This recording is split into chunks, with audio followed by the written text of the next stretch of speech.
ನಮಸ್ಕಾರ, ನೀವು ನೋಡ್ತಾ ಇದ್ದೀರಾ ಏಷ್ಯಾನೆಟ್ ಸುವರ್ಣ ನ್ಯೂಸ್. ನಾನು ಅಜಿತ್ ಹನುಮಕ್ಕನವರ್. ಇವತ್ತು ನ್ಯೂಸ್ ಅವರ್ ಸ್ಪೆಷಲ್ನ ಮಾದರಿಯಲ್ಲೇ ನ್ಯೂಸ್ ಅವರ್ ಸ್ಪೆಷಲ್ ಅಲ್ಲದ ಒಂದು ನ್ಯೂಸ್ ಅವರ್ ಸ್ಪೆಷಲನ್ನು ಮಾಡ್ತಾ ಇದ್ದೀವಿ. ವಿಶೇಷದಲ್ಲೇ ವಿಶೇಷ ಕಾರ್ಯಕ್ರಮ. ಕರ್ನಾಟಕದ ಹೆಮ್ಮೆಗೆ ಮತ್ತೊಂದು ಗರಿ ಸಿಕ್ತು.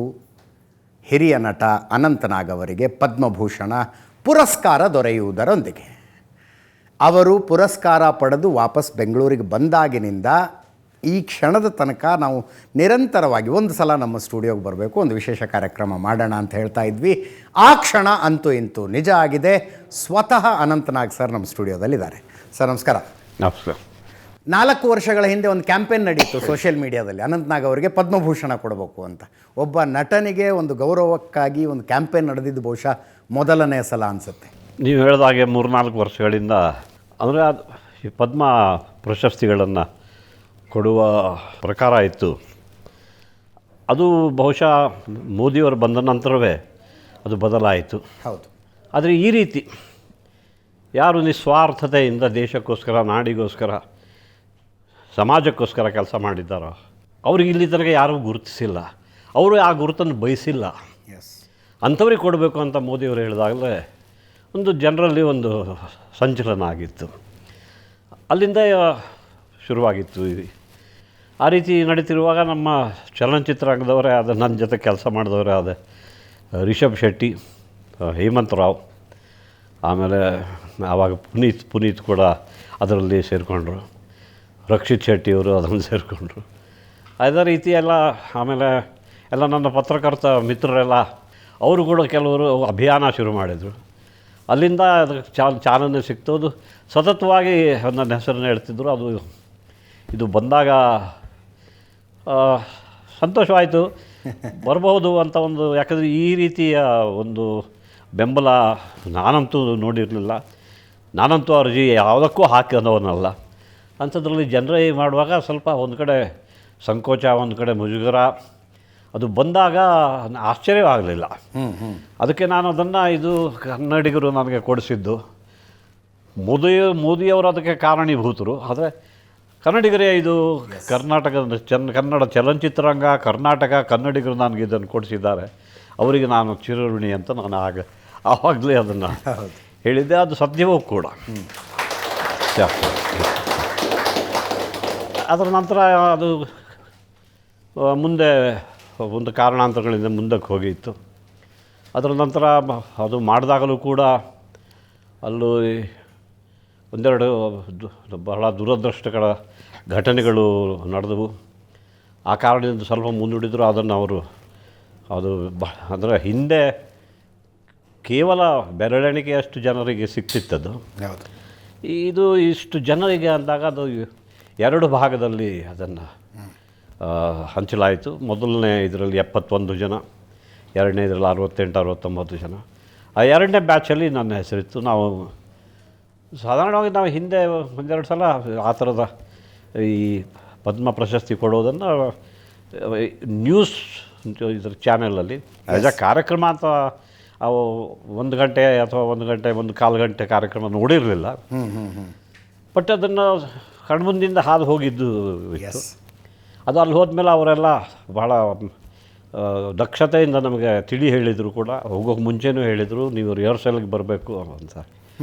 ಸೊ ಆವತ್ತು ಅದು 27ಕ್ಕೆ ಅದು ಪ್ರಶಸ್ತಿನ ಕೊಡಲಾಗ್ತದೆ. ಬೆಳಿಗ್ಗೆ ಒಂದು ಸಲ ಅದರ ತಾಲೀಮು ನಡಿಬೇಕು, ನೀವೆಲ್ಲರೂ ಬರಬೇಕು ಅಂತ ಹೇಳಿದರು. ಆ ತಾಲೀಮು ನೋಡಿದಾಗ ಅಲ್ಲಿ ಅವರು ಹೇಗಿರ್ತಾರೋ ಹಾಗೇ ಬಂದವರಿದ್ದರು. ಅನೇಕರು ಕಾಲುಗಳಿಗೆ ಚಪ್ಪಲಿ ಕೂಡ ಇರಲಿಲ್ಲ, ಶೂಸ್ ಬಿಡಿ ಆ ರೀತಿ ಅಂತಂದವರು. ನಾವು ಇದು ನೋಡಿದಾಗ ಬೆಳಿಗ್ಗೆ 10 ಗಂಟೆ ಕರೆದ್ರು. 11 ಗಂಟೆಯಿಂದ ಶುರುವಾಗಿದ್ದು 2 ಗಂಟೆವರೆಗೂ 3 ಗಂಟೆ. ಓಹೋ, ಯಾಕಂದರೆ ಸಂಜೆ ಮತ್ತೆ 4 ಗಂಟೆ ಕರೆದಿದ್ರು. ಇದು ಭಾಳ ಹೊತ್ತು ಹಿಡಿತದೆ ಅಂತ ಕಾಣ್ತದೆ ಅಂದ್ಕೊಂಡಿದ್ದೆ. ಆದರೆ ಕೇವಲ 50 ನಿಮಿಷದಲ್ಲಿ ಮುಖ್ಯ ಕಾರ್ಯಕ್ರಮ ನಡೀತು. ಅಷ್ಟರಲ್ಲಿ ಎಲ್ರಿಗೂ ಅದರ ಪರಿಚಯ ಇತ್ತು. ಆದ್ದರಿಂದ ಬಹುಶಃ ಆ ತಾಲೀಮಿಂದ ಬಹಳ ಸಹಾಯವಾಯಿತು. ಅದರ ನಂತರ ಅಲ್ಲಿ ಜಲ್ಪಾನ್ ಅಂತ, ಇಲ್ಲಿ ಮಂಟಪಂ ಅಂತ, ಅಲ್ಲಿ ಅದರಲ್ಲಿ ಅಲ್ಲಿಗೆ ಸಾಗಿಸಿದರು. ಅದರ ನಂತರ ಹೋಮ್ ಮಿನಿಸ್ಟ್ರದ ಡಿನ್ನರ್ ಒಂದು ಇಟ್ಕೊಂಡಿದ್ರು. ಆ ಮಂಟಪಂ ಹೋದಾಗ ಅಲ್ಲಿ ಪ್ರೆಸಿಡೆಂಟ್ ಅವ್ರ ಜೊತೆ ಪ್ರೈಮ್ ಮಿನಿಸ್ಟರ್ ಅವ್ರ ಜೊತೆ, ಹೋಮ್ ಮಿನಿಸ್ಟರ್ ಅವ್ರ ಜೊತೆ ಫೋಟೋಗ್ರಾಫಿ ಎಲ್ಲ ಫೋಟೋಸ್ ತಗೊಂಡಾಗ ಸಂದರ್ಭದಲ್ಲಿ ಮೋದಿಯವರು ಎಸ್ ಒಂದು ಭೇಟಿಯಾದರು. ಅಂದರೆ ಅವ್ರ ಬಗ್ಗೆ ನನಗೆ ಈಗಲ್ಲ, ಪ್ರಧಾನಿಯಾದಾಗಲೂ ಇಂದಲೂ ಅಲ್ಲ, ಅವರು ಬಹಳ ಹಿಂದಿನಿಂದ ನಾನು ಅವರನ್ನು ಒಂಥರ ಟ್ರ್ಯಾಕ್ ಮಾಡ್ತಿದ್ದೆ. ಹತ್ರ ಬಂದರು, ನಾನು ಅವ್ರಿಗೆ ನಮಸ್ಕಾರ ಮಾಡಿದರೆ ಮೊದಲು ಹೀಗಿದ್ವಿ ನಾವು. ಅವ್ರು ಬಂದು ಆ ಬಲಗೈ ನನ್ನ ಹೆಗಲ ಮೇಲೆ ಇಟ್ಟಿದ್ದರು. ಇಲ್ಲಿ ಲೆಫ್ಟಲ್ಲಿ ನಮ್ಮ ಅಮಿತ್ ಶಾ ಅವರು ನಿಂತಿದ್ದರು. ಸೊ ಅವರನ್ನು ಉದ್ದೇಶಿಸಿ ನನ್ನ ಬಗ್ಗೆ ಅವ್ರ ಹತ್ರ ಹೇಳೋ ವಿಚಾರ ಇದ್ದಾಗ ಕೈ ಇಲ್ಲಿ ಹಿಡಿದ್ರು, ಈ ಕೈ ಇಲ್ಲೇ ಇತ್ತು. ಸೊ ಭಾಳ ಸಂತೋಷವಾಯಿತು. ಮೋದಿಯವರಿಗೆ ಮತ್ತು ಕರ್ನಾಟಕದವರಿಗೆ, ಕನ್ನಡಿಗರಿಗೆ ಇದು ನಿಮ್ಮ ಮೂಲಕ ಒಂದು ಬಂದಿದೆ ಅಂತ. ಬಟ್ ಅದು ಅವರನ್ನು ಭೇಟಿ ಆಗಿರಲಿಲ್ಲ. ಅನೇಕ ಸಲ ಹಿಂದೆ ಬಹಳ ಸಲ ಬೇರೆ ಬೇರೆಯವರು ಹೇಳಿದರು, ಅವರು ಬರ್ತಿದ್ದಾರೆ, ನೀವು ಬನ್ನಿ, ನಮ್ಮ ಜೊತೆ ಬನ್ನಿ. ಬೇಡ, ಅಲ್ಲಿ ಹೋಗಿ ಈ ದೇಶದ ಪ್ರಧಾನಿಗಳು ಎಲ್ರಿಗೂ ಗೊತ್ತು, ಯಾರು ಅವರನ್ನು ಭೇಟಿಯಾಗುವ ಸಂದರ್ಭ ಬರೋದು ಬಹಳ ವಿರಳ. ಅದರ ಬಗ್ಗೆ ಅರಿವಿತ್ತು ನನಗೆ. ಅದೇ ಕಾರಣ ನನ್ನ ವಿಧಿಯಲ್ಲಿ ಬರೆದಿದ್ದರೆ ಅದಾಗ್ತದೆ ಅಂತ. ಯಾಕಂದರೆ ಬೇರೆ ಯಾವ ಪ್ರಧಾನಿಯವರನ್ನು ನಾನು ಭೇಟಿಯಾಗಿಲ್ಲ ಅಥವಾ ಭೇಟಿ ಮಾಡೋಕ್ಕೆ ಹೋಗಿಲ್ಲ. ಸುಮ್ಮನೆ ಯಾಕಂದರೆ ಅವ್ರದ್ದು ಪ್ರತಿಯೊಂದು ನಿಮಿಷವೂ ಭಾಳ ಮುಖ್ಯ. ದೇವೇಗೌಡರೊಬ್ಬರನ್ನ ಹೊರತುಪಡಿಸಿ ಅವ್ರ ಜೊತೆಲೂ ಕೂಡ ಎಲ್ಲೂ ಭೇಟಿ ಮಾಡೋಕ್ಕೆ ಹೋಗಿರಲಿಲ್ಲ ನಾನು. ಆದರೆ ಯಾವುದೋ ಒಂದು ಸಂದರ್ಭದಲ್ಲಿ ಯಾವುದೋ ಒಂದು ಕಾರ್ಯಕ್ರಮಕ್ಕೆ, ಅದು ಸಿಂಗಲ್ ಎಂಜಿನ್ ಹೆಲಿಕಾಪ್ಟರ್ನಲ್ಲಿ ಹೋಗಿದ್ದ ಕತೆ ಗೊತ್ತು ಹೇಳಿದ್ದೆ. ಆವಾಗ ದೇವೇಗೌಡರ ಜೊತೆಯಲ್ಲೇ ಹೋಗಿದ್ದೆ. ಸಿಂಡಿಕೇಟ್ ಬ್ಯಾಂಕ್ 75 ಇಯರ್ಸ್ ಸೆಲೆಬ್ರೇಷನ್ ಮಣಿಪಾಲದಲ್ಲಿತ್ತು. ಬೆಂಗಳೂರಿಂದ ಅವರು ಐ ಥಿಂಕ್ ಏರ್ಫೋರ್ಸ್ ಪ್ಲೇನಲ್ಲಿ ಬೆಂಗಳೂರಿಗೆ ಬಂದರು. ಆವಾಗ ಈಗಿನ ಥರ ದಟ್ ವಾಸ್ 1996 or 97. ಆವಾಗ ಸೆಪ್ರೇಟ್. ಸೊ ನಾನು ಹೇಳಿದೆ, ಸರ್ ಇಲ್ಲಿ ಇದರಲ್ಲಿ ತಾವು ಹೇಳಿದ್ರಿ, ಇಲ್ಲಿ ಇಲ್ಲ, ಅದರಲ್ಲೆಲ್ಲ ನಾವು ಓಡಾಡಿದ್ದೀವಲ್ಲ, ಅದರಲ್ಲಿ ಹೋಗೋಣ, ಬೇರೆ ಏನು ವ್ಯವಸ್ಥೆ ಇಲ್ಲ. ನನಗೆ ಸ್ವಲ್ಪ ಆತಂಕ ಉಂಟಾಯಿತು. ಸಿಂಗಲ್ ಎಂಜಿನ್ ಹೆಲಿಕಾಪ್ಟರ್ ಅಥವಾ ವಿಮಾನದಲ್ಲಿ ಪ್ರಧಾನಮಂತ್ರಿಗಳು ಟೆಕ್ನಿಕಾಲಿಟಿ ಗೊತ್ತಿರಲಿಲ್ಲ. ಬಟ್ ಪ್ರಧಾನಿಯವ್ರಿಗೂ ಬೇರೆ ವ್ಯವಸ್ಥೆ ಇಲ್ವಾ? ಅದಕ್ಕೆ ತಕ್ಕಂತೆ ಅದು ಸಕಲೇಶ್ಪುರ, ಹಾಸನ ಸಕಲೇಶ್ಪುರದ ಮೇಲೆ ಹೋಗುವಾಗ ದಟ್ಟ ಮೋಡಗಳೆಲ್ಲ ಸುತ್ತಕೊಂಡು ಟರ್ಬುಲೆನ್ಸ್, ಮರದ ಮೇಲೆ ನಿಂತಿದ್ದು. ಅದು ಒಂದೇ ಕಡೆ ನಿಂತು ಅಲ್ಲೇ ಹೀಗೆ ತಿರುಗ್ತದೆ, ದಾರಿ ಕಾಣ್ತಿಲ್ಲ. ಅಲ್ಲೆಲ್ಲ ವೃಕ್ಷಗಳಿವೆ, ಎಲ್ಲಿ ಯಾವ ದಿಕ್ಕಿನಲ್ಲಿ ಹೋಗಬೇಕು ಅನ್ನೋದು. ಅದೇ ಸಂದರ್ಭದಲ್ಲಿ ಒಂದು 5 ನಿಮಿಷ ಇದ್ದಾಗ ಬಹಳ ಆತಂಕ ಉಂಟಾಯಿತು. ಮನಸ್ಸಲ್ಲೇ ಹಾದು ಹೋಯ್ತು ಅನೇಕ ಯೋಚನೆ. ನಾನು ಅವರನ್ನು ಕರೆಸಿ ಇಲ್ಲಿ ಬಂದರೆ ಹಿಂಗೆ ಆಯ್ತಲ್ಲ. ಆಮೇಲೆ ಹೃದಯದಿಂದ ಅಲ್ಲಿ ನಾವು ನೋಡ್ತಿದ್ವಿ, ಅಲ್ಲಿ ಎಡಕ್ಕೆ ದೂರದಲ್ಲಿ ಸ್ವಲ್ಪ ಈ ಮೋಡಗಳು ಪಕ್ಕ ಸರಿದಂಗೆ ಆಯಿತು, ಸಮುದ್ರ ಕಾಣಿತು. ನಾನು ಪೈಲಟಿಗೆ ಅಲ್ಲಿ ಲೆಫ್ಟಲ್ಲಿ ನನಗೆ ಸಮುದ್ರ ಕಾಣ್ತಾ ಇದೆ ಅಂತ ಹೇಳಿ, ಆಮೇಲೆ ನಿಧಾನ ಇಂಚ್ ಬೈ ಇಂಚ್ ಅವರು ಹಿಂಗೆ ಬಂದು, ಯಾಕಂದರೆ ಎಲ್ಲ ಸುತ್ತ ಉದ್ದುದ್ದದ ಮರಗಳಿವೆ. ನಮ್ಮ ಪೈಲಟ್ಟು ಒಂದೇ ಸಿಂಗಲ್ ಎಂಜಿನ್ ಅಂತ ನೀವು ಹೇಳಿದ ಮೇಲೆ ಗಮನಕ್ಕೆ ಬಂದಿದ್ದು. ಅವರು ನಿಧಾನಿಸಿ ಒಂದೇ ಕಡೆ 5 ನಿಮಿಷ ನಿಂತಿದ್ದೆ. ಹೆಲಿಕಾಪ್ಟರ್ ಹಿಂಗೆ ತಿರುಗ್ತಿದೆ, ಗೊತ್ತಾಗ್ತಾ ಇಲ್ಲ. Everybody was tense. Who wants to go down the way ಇಂದ. ಸೊ ಅದು ಆವಾಗ ಲಾಸ್ ಆಗಿತ್ತು. ಬಟ್ ಇದು ಬಹಳ ಆತ್ಮೀಯ ಸುಖದ ಸಂದರ್ಭದಲ್ಲಿ. ಸಾಮಾನ್ಯವಾಗಿ ನರೇಂದ್ರ ಮೋದಿಯವರು ಯಾರನ್ನ ಭೇಟಿಯಾದರೂ ಅವ್ರ ಬಗ್ಗೆ ಒಂದು ಹೋಮ್ವರ್ಕ್ ಮಾಡ್ಕೊಂಡು ಬಂದಿರ್ತಾರೆ, ಅಂದರೆ ತಿಳ್ಕೊಂಡಿರ್ತಾರೆ ಪೂರ್ತಿಯಾಗಿ. ಮತ್ತು ಅಕ್ಕಪಕ್ಕದವ್ರಿಗೆ ಹೇಳ್ತಾರೆ, ಇವ್ರು ಯಾರು ಗೊತ್ತಾ ಅಂತ ಅವರೇ ಇಂಟ್ರಡ್ಯೂಸ್ ಮಾಡುವ ರೀತಿಯಲ್ಲಿ ಹೇಳ್ತಾರೆ. ಅದು ಆ ರೀತಿ ಅವರು ಅಮಿತ್ ಶಾ ಅವರಿಗೆ ಹೇಳಿದರು. ಅವರು ತುಂಬ ನಕ್ಕರು. ಅವರು ನಗುವಾಗ ಕಣ್ಣುಗಳು ತುಂಬ ಕಿರಿದಾಗ್ತವೆ. ಆ ಥರ ನಾವು ಯಾವ ನಗುವ ಅಮಿತ್ ಶಾ ಅವರನ್ನು ನೋಡಿರಲಿಲ್ಲ. ಆವಾಗ ನಕ್ಕಾಗ ನೋಡ್ತೇವೆ, ಇವು ನಗುವಾಗ ಕಣ್ಣು ಇಷ್ಟು. ನಾವು ಹೇಳಿ ಕೇಳಿ ನಟ ಪ್ರತಿಯೊಂದನ್ನು ಅಬ್ಸರ್ವ್ ಮಾಡೋದು ನನ್ನ ಸ್ವಭಾವ. ಹೌದು. ಪದ್ಮಭೂಷಣ ರಾಷ್ಟ್ರಪತಿ ಭವನದಲ್ಲಿ ನಡೆದಂಥ ಪುರಸ್ಕಾರದ ಕಾರ್ಯಕ್ರಮ ಹೆಂಗಿತ್ತು ಒಂದು ಸಣ್ಣ ಝಲಕ್ಕಿದೆ, ನೋಡ್ಕೊಂಡು ಬರೋಣ.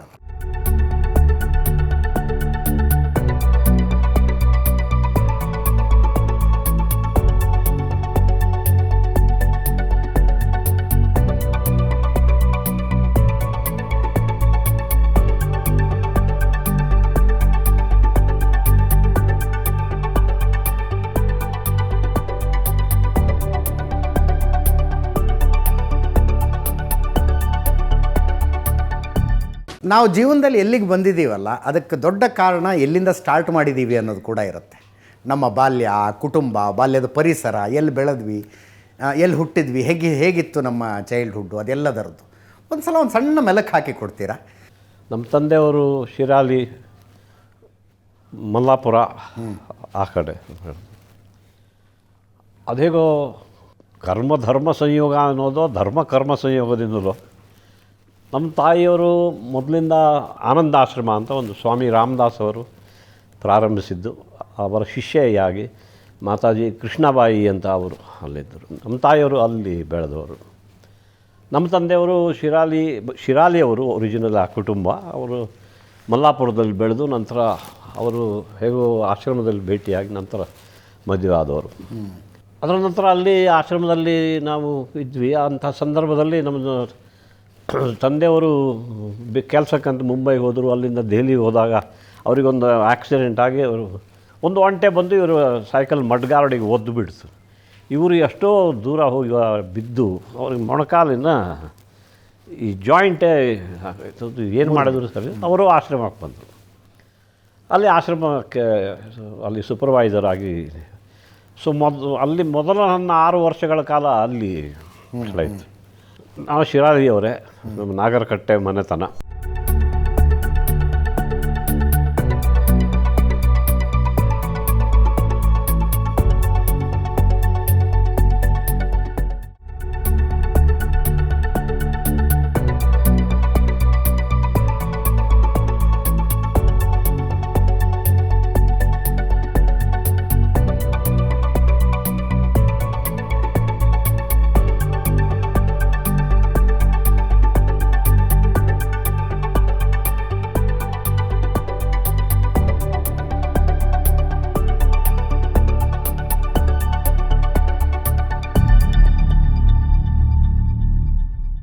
Family tree of ನಾಗರಕಟ್ಟೆಸ್.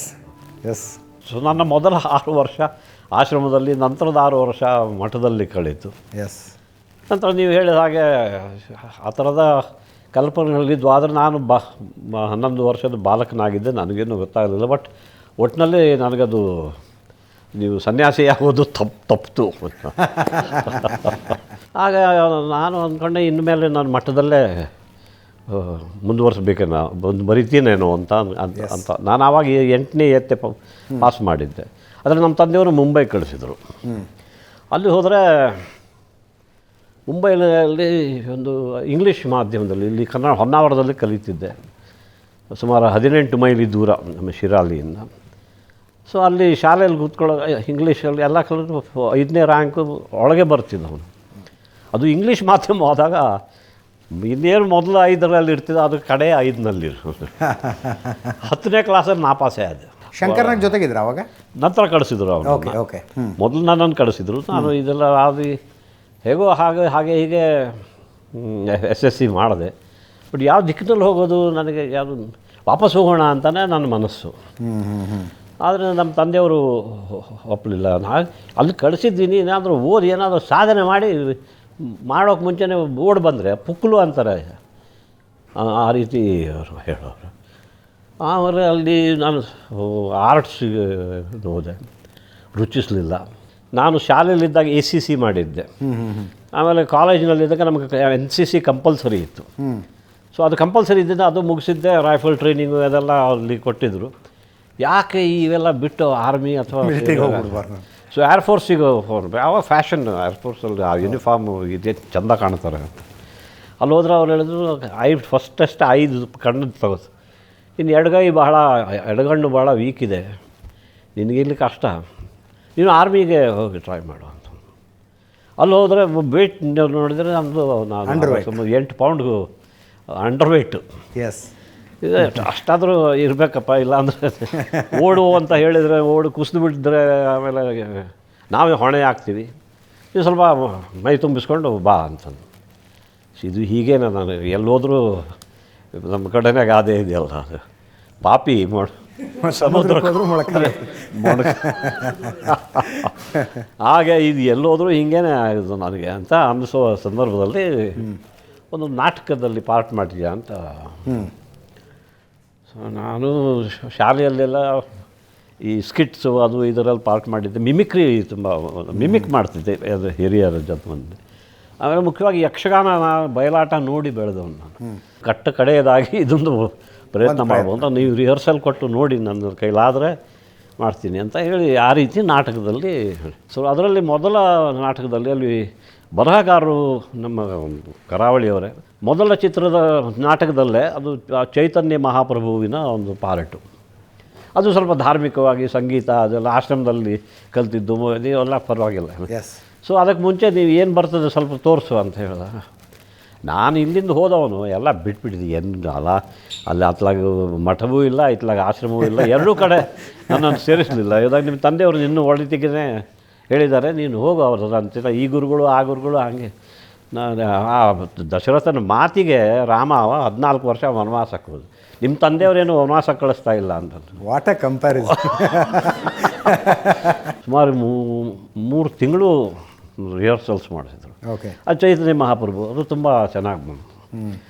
ನನ್ನ ದುಃಖಮಯ ಜೀವನದಿಂದ ಈ ರಿಹರ್ಸಲ್ ಮಾಡೋದೇ ನನಗೆ ಭಾಳ ಆನಂದ.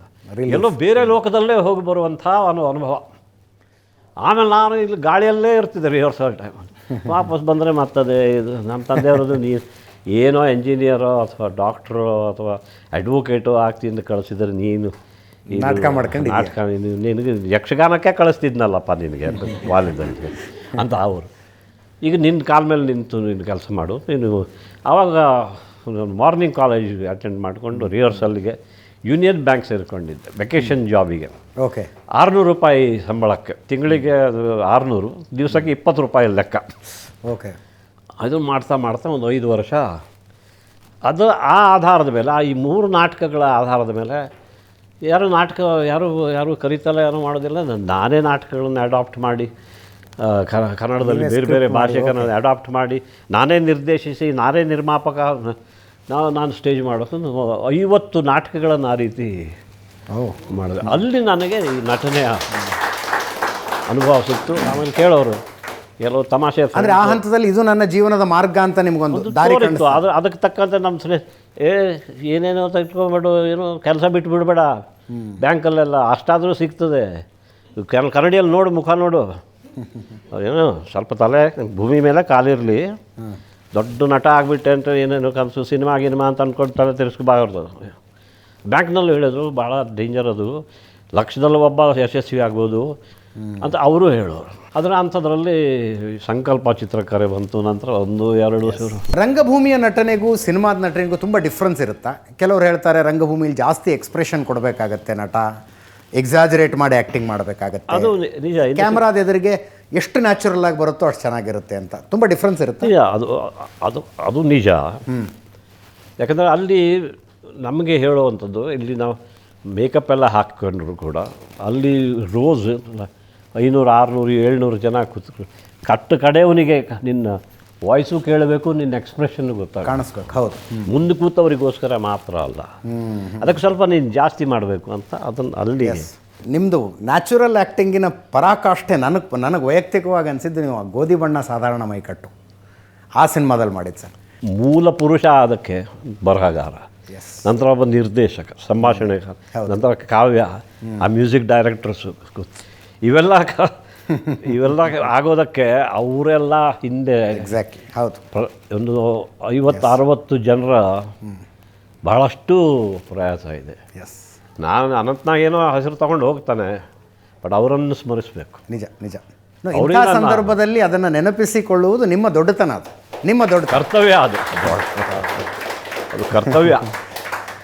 ಅವ್ರಿಗೆ ನೆನಪಿಸ್ಕೊಳ್ದೇ ಇದ್ದರೆ ನಾನು ಐ ಆಮ್ ಅನ್ಗ್ರೇಟ್ಫುಲ್. ಎಸ್. ನಾವು ಅನಂತನಾಗ್ ಸರ್ ಧ್ವನಿಯನ್ನು ಯಾರು ಅನುಕರಣೆ ಮಾಡಬಲ್ಲರು ಅಂತ, ಅದರಲ್ಲಿ ತುಂಬ ಏರಿಳಿತ ಇರುತ್ತಂತೆ, ತುಂಬ ಕಷ್ಟ ಅಂತ ಹೇಳ್ತಾರೆ. ಬಟ್ ಅನಂತನಾಗ್ ಸರ್ ಜೊತೆಗೆ ಅತ್ಯಂತ ಆಪ್ತವಾಗಿ ಕೆಲಸ ಮಾಡಿದ ಒಬ್ಬ ಹುಡುಗ, ಸಹ ನಿರ್ದೇಶಕ, ಗಾಳಿಪಟ 2ನಲ್ಲಿ ನಿಮ್ಮ ಜೊತೆ ಕೆಲಸ ಮಾಡಿದರು, ಅನೇಕ ಪ್ರಾಜೆಕ್ಟ್ಗಳಲ್ಲಿ ನಿಮ್ಮ ಜೊತೆಗಿದ್ದಾರೆ, ಯೋಗಿ.